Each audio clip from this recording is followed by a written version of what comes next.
Hey guys, Trainer DC here, coming at you with another video. So in my last video I talked about the national deck situation, and now I'm going to be giving you my full thoughts on Sword and Shield as titles themselves. So I'm going to be breaking this up into parts, the first of which being graphically speaking. Graphically speaking, Sword and Shield hands down the best looking Pokemon game that we've gotten. It's just by default because it's in HD, the rest of the games have been in 240p or worse, so it's hands down graphically the best looking game. With that being said, a lot more could have been done. It doesn't look awful, but like for example, in the wild area, if you look around, just like the textures are just like so inconsistent. Like I know there's that famous tree, and yes, that does look awful, and then there's other trees in the game that look great. But then, like, if you look around the wild area, like, just some of the rocks, the textures just look awful. Some of the walls of the bricks, the textures just look awful. And it honestly, like, I'm not trying to be over dramatic. It honestly looks like a GameCube era game with these bad textures. But then on the other hand, there's parts of the games that look great. It's just that it's really inconsistent. And don't get me wrong, like I said, it's the best looking game hands down, but Game Freak's excuse as to why all the Pokemon couldn't be in the game was because graphically speaking, they'd have to update all of the animations and textures. So animations, Game Freak claimed that animations in this game were going to be so much better than previous games, and that's why all the Pokemon couldn't be in the game. Now, I did notice that for the new Pokemon, there are some really cool animations. For example, Drizzile. He throws a water balloon when he's using a water type move and shoots its tongue out when using a move like Pound. That's really, really cool, and that's something that, we didn't really get in the previous games. I will admit that. But then when you look at the old Pokemon, the animations are very disappointing. So these new Pokemon have some really cool animations. The old ones have the same animations that they've had since X and Y. And they claimed that they were updating all these battle animations, and that's why all the Pokemon couldn't be in the game, but that wasn't the case. These Pokemon have the same static animations as X and Y. There's no excuse why all the Pokemon couldn't be in the game. Now, moving on to the areas of the game. So, my thoughts when I initially saw the map of Galar was like, wow, this game's going to be huge. It may be the biggest map we've ever gotten. So you would expect the areas are going to be larger in the game, right? Because the Switch can handle more, right? Well, yeah, the areas are larger in size, but not in scale. What I mean by this is, yes, walking around, there's more to walk around, but there's nothing in these areas. There's no stuff in these areas. So example, I believe it's Motostoke, if the city with the steampunk vibe. On the first level of it, there's all these different shops. There's a library, there's other shops as well. You can't go inside any of them. So basically, the game is filled with a bunch of just like storefronts or just houses and stuff that are just fronts. You can't do anything with them. The biggest example I could think of is the lighthouse where you fight the water gym. They're hyping up how, oh yeah, to find the gym leader, she's at her lighthouse. She always hangs out at her lighthouse. Like, you gotta go to her lighthouse. You get to her lighthouse, it's blocked off. You can't go inside. Like, why did you just hype up this lighthouse if I can't go inside of it? And that's something that you find all throughout Sword and Shield. They have all these areas in the game, all these little houses and stuff, and you can't go inside of them. Another thing is that my friend and I, he was thinking about getting the game, and I was telling him like my thoughts on it and whatnot, and we were looking. We actually noticed that each city, the houses in each city, the interiors are literally copied from house to house. Nothing's different.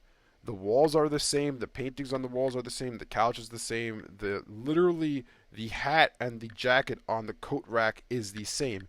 You know, this is just straight up lazy on their part, because I understand if they wanted to reuse assets, but at least change the colors of the hat or the couch or the picture. They didn't even do that. Literally everything is exactly the same, which is just straight up lazy on their part. Now, story-wise, potential spoilers if you haven't played Sword and Shield yet. So the story, right? It's non-existent. To be completely honest with you, the story is non-existent. Pokemon is a franchise that we all know doesn't really have the greatest track record with having a complex story. And this game literally is the absolute worst story we've ever gotten in the Pokemon game, which is saying something. So the game starts out with you and Hop running into Zacian before you two pass out. And I thought this was really cool. When I saw this, I was like, wow, like these games may actually be something. This is pretty cool. But then pretty much nothing happens after that. Essentially, the story just is about Sonya trying to find out what happened in Galar all those years ago. And she just keeps mentioning something called the dark day, and she's trying to figure out how the two heroes defeated this evil thing, which ends up being Eternatus. She discovers a few details about the event, like how Zacian and Zamazenta were involved, but honestly, it's not that much at all. And there's pretty much no villain at all in the story until the very end, which I'll get to in a moment. Team Yell doesn't really do anything at all. They're honestly less threatening than Team Skull was in Sun and Moon, which is saying something. And by the way, I forgot to mention this in the area section, but the town that Team Yell is occupying is literally a straight path. You can't go in any of the buildings besides the Pokemon Center. That's just inexcusable for a console title. Anyways, back to the story. So, there's really no story. Every time something happens, they're like, oh no, a big, like, Dynamax Pokemon exploded or something. Like, the map is shaking, and everyone's like, what's happening? What's happening? Either Sonya or Leon come out, and they're just like, oh, we'll take care of it, don't worry. And I'm just like, but, like, what's the point of me in this story then? Like, what? Like, I don't understand what the point of this is. And so, then all of a sudden in the tournament, Chairman Rose turns out that he's kind of evil. And, that's something that everyone guessed when the games were, being teased and stuff. Everyone's like, oh yeah, this guy's going to be evil. Like, you can tell he's going to be evil. But the thing is, story-wise, it kind of comes out of left field. Like, there's no lead up to it at all. Like, just all of a sudden, Chairman Rose is bad. And I'm just like, okay, I guess. I'm like, that's kind of dumb. But that's my opinion on the story. Now, I've done a lot of trash talking on these games thus far, but what do I like about them? So there's two things I really love about the games. One is the new Pokemon. These are some of the best designs we've gotten in a generation. Like, there is honestly not one Pokemon in this generation that I could say I don't like. Some designs aren't my cup of tea, but they're good designs. Like, honestly, we did not get, in my opinion at least, we didn't get one bad design this generation, which is something awesome. The other thing I really, really love about these games is the whole way the Pokemon League is structured. I love the vibe walking into the Pokemon stadiums with all the fans chanting and whatnot. The music they use is great. That just like, and then instead of there being an Elite Four, it's really refreshing that it's a tournament instead. Like, you're facing off against the top gym leaders, your rivals, and then you fight Leon, who is the champion of the league. He's your final battle in the tournament. I think that is absolutely awesome, and like I said, I really love that aspect of the game. Another thing I really like, and I think Game Freak nailed the whole UK vibe of it, even the dialogue, like, they just nailed all that. It all turned out great, and that's something else that I love about the game. A couple of things I forgot to mention before in the area section of the video.